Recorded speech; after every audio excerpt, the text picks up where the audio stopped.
doctor says, okay, as they are literally putting him under, he said, okay, we're doing your meniscus today. And he said, and my ACL, right? And he said, no.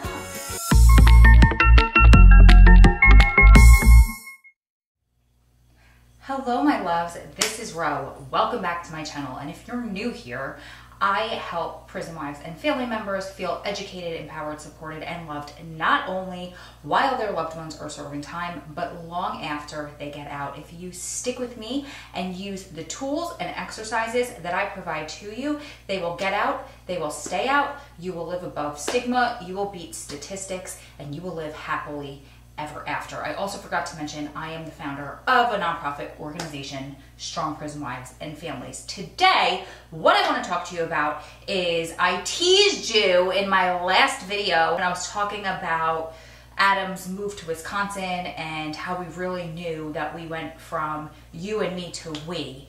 And I will post that video up there, but I teased you about his ACL story. So I want to talk to you about his ACL injury and the 2 surgeries that he was supposed to get on the inside and how medical care is awful while you're inside of prison. This is just my experience. Thank God it wasn't anything life-threatening. Unfortunately, we do have close friends who have lost their loved ones, their spouses, due to medical negligence inside of prison.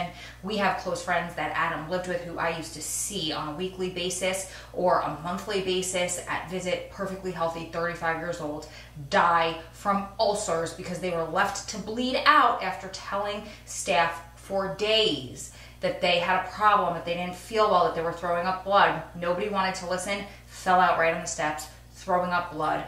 People were practically stepping over him, and a perfectly healthy 35-year-old man due to get out in a year and a half died. Thank God Adam does not have anything life-threatening, but unfortunately that's common on the inside, and that's what we're fighting to raise awareness and to get reform and to help change this awful issue.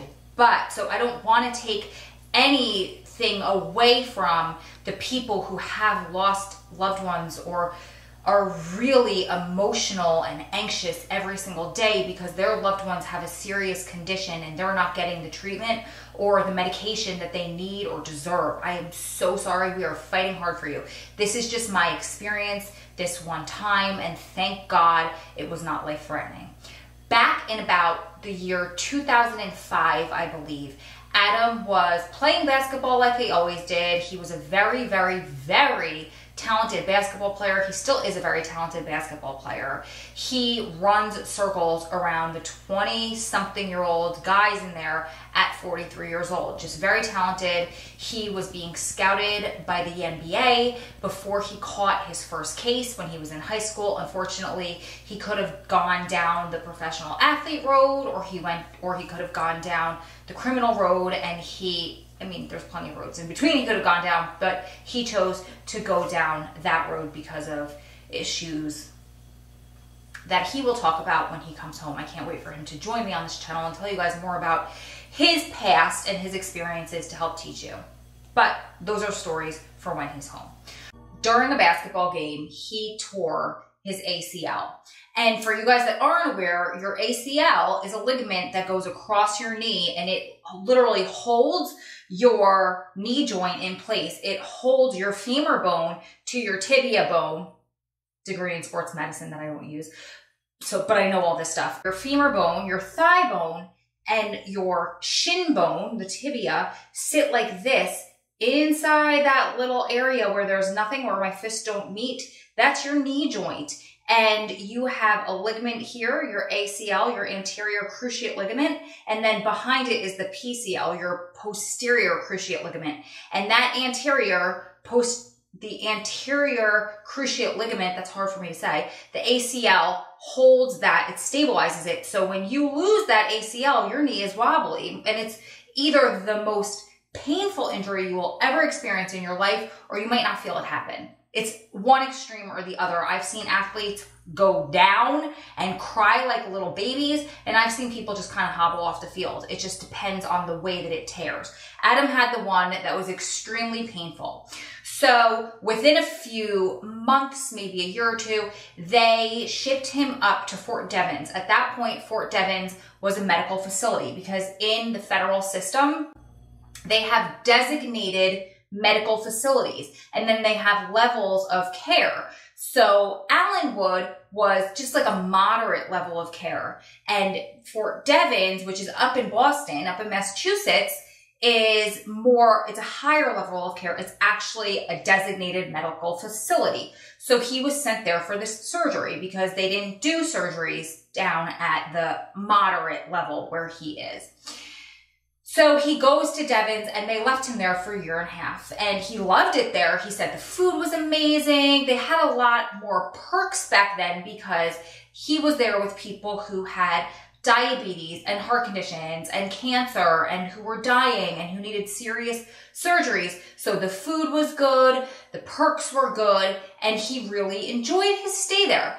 Unfortunately, before he was given a chance to finally get this knee repaired and get the surgery, they turned Fort Devens, I believe, into a dropout yard. So they were moving everybody that was there at that point and letting people who were dropping out of move into this facility to stay safe. So that's what happened with Devens. So he was moved back to Allenwood without that surgery, with his little MRI results in hand, and that showed ACL, full complete rupture, no ACL there.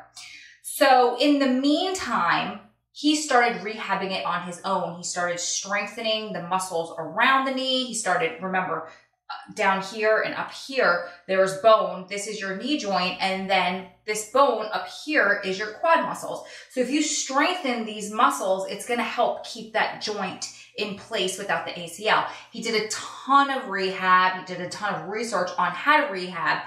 That's why in a former video I said, now at McKean where he is, which is a very low care facility, they don't do anything there. They practically won't give you an Advil. They send people to him if they have some sort of joint or muscle injury. Instead of helping them, they'll say, oh, go see Clausen, he'll help you, which is kind of a pain in the butt for us, but story for another time. I think that was in the prison workout video, and I'll post that up there. So he rehabbed it by himself enough where he could play basketball again and he could work out again. He just had to be careful. So now fast forward to when I come back around, this is 2009, I start visiting him again. He was working out the same way he was working out. He was playing basketball.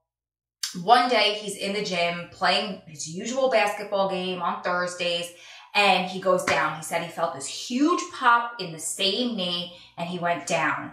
And they literally had to get a chair and they had to roll him out of there. They sent him for another MRI, for more x-rays, and it showed that he had torn his meniscus in the knee without the ACL. So let's go back to the knee joint, right?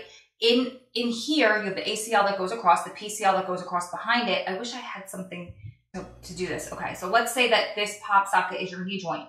Now going this way, laterally, you have these circles in here, but they're like discs, right? And they're going this way, and they are your meniscus. It's cartilage in there. If you tear that cartilage, you either, I did this to my knee too, you either need that removed or you need it repaired, depending on if it's towards the inside, medial, or lateral outside of that meniscus where there's no blood supply. So if it's the part with, which I don't remember if it's the internal, I think the internal has a blood supply, and the lateral, the outside does not have a blood supply. So if it's on the outside, they just cut it out. And if it's on the inside, they can repair it. So, or maybe the opposite. I don't know. Anyway, I don't think you guys care. I'm just getting medical because I know the terminology. It's very common to tear your meniscus after an ACL tear because now you kind of have trying to rub on joint, and that meniscus takes a beating. So he was down and out. I remember specifically because I didn't know he did it, but my friend whose boyfriend lived there got a phone call, said, Adam got really hurt today. Just let her know he can't get on the computers or the phone tonight. He can't walk. So that following weekend, I go to visit, and you know, silly little me had no idea, a young little girl who didn't realize where I was, go walking up to the cop's desk, and I said, hey, listen, he hurt his leg, so when he comes out, is it okay with you if I just go to the back door, grab his ID for him and bring it up to you so he doesn't have to walk that far? Ding. And he was like, no, it's not that serious. He'll be fine. He's just playing it up. Yes, it was serious, but that is a security risk. So they're not trying to get some girl to go to the back to bring up the ID. Not happening. But I had no clue back then. So he limped out. I could tell he was in so much pain. We were joking with him. We're like, oh, you developed a little swag. He was there for 9 more months before he was awarded a transfer to a lower level facility. I will pop the video up there about when I lied to him and told him that I wanted him to go because he was supposed to go to Wisconsin, and I loved him enough to let him go someplace better. But they have to put you in for surgery. What happens the night before a transfer, at least with my experience in the feds, is they will take you and they will, about a week before, they'll tell you to pack out, to start packing your stuff. But you won't know what day you're leaving. You won't know exactly when you're going, and you never know exactly where you're going, or not supposed to at least. So the night before you leave, they will put you in the hole, and then they will take you in the middle of the night and they transfer you that way, just so your family can't find you. It's a little bit more secure, they say, safety, etc.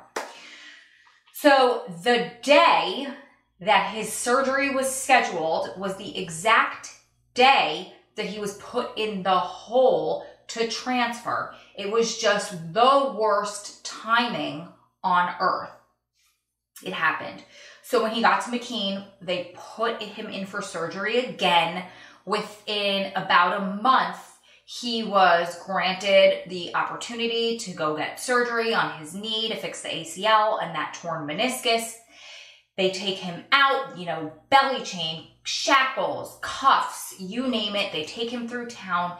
It's mortifying for him. He told me he saw this old couple walking by as he's walking into the facility. They're walking out of the facility. He said they looked frightened. They didn't know what to do. And he said the only thing I knew to do to them was to just smile to make myself look less scary. So for you guys that haven't seen a picture of Adam yet, Adam has this adorable little boy face and like a Buster Brown smile. So his smile just looks so sweet and innocent. But there's nothing sweet and innocent looking about a man who is in cuffs that are attached to a belly chain, shackles, an orange jumpsuit, and he's got cops with machine guns around him. It's just, there's nothing innocent looking and there's nothing nice looking, and it's very frightening, especially for an older couple who just, they don't understand the system and how it works and what's happening. So I felt my heart broke for him when he told me that, and I said, well, maybe spin it positive. Maybe you made their day because they thought you were this mean, aggressive prisoner and you were able to smile and you softened their hearts. And he was like, good try. I did. So they take him into this facility, they get him prepped for surgery, they get him all ready to go, they get him on the table, and the doctor walks in, and the doctor says, okay, as they are literally putting him under, he said, okay, we're doing your meniscus today. And he said, and my ACL, right? And he said, no. When I looked at your x-rays and your MRI back from Allenwood, what happened was, your ACL just rolled up and it was hidden by the quad muscle. Your ACL is fine. It's there. And Adam says the last thing he remembers was him saying something along the lines of, you've got to be kidding me. And then he was knocked out under an anesthesia, which makes me crazy because the last thing that I would want to do going under was to go under upset or angry or anxious. Like, I always just want positive thoughts. That's why I always ask the doctor when I'm going under, do not make me count backwards. It makes me anxious because I don't know what number I'm going to get to. And so for some reason, who cares, you're falling asleep, but for some reason that just gives me anxiety. I'd rather just be having a conversation with you, and next thing I know, I'm waking up in recovery. So he goes out. The reason I was so specific about telling you, I know how the knee operates, it is humanly, anatomically impossible for your ACL to just roll up and be hidden underneath your quad and it be perfectly intact. The only way your ACL would roll up and be hidden behind your quad would be if it was severed and detached and you had a tear that needed to be fixed. That's it. So clearly either somebody was paid off, either he was told by the staff not to do it. Something happened. Adam never got his ACL healed. He did get the meniscus tear healed, but at that point, what's better or worse? Who knows?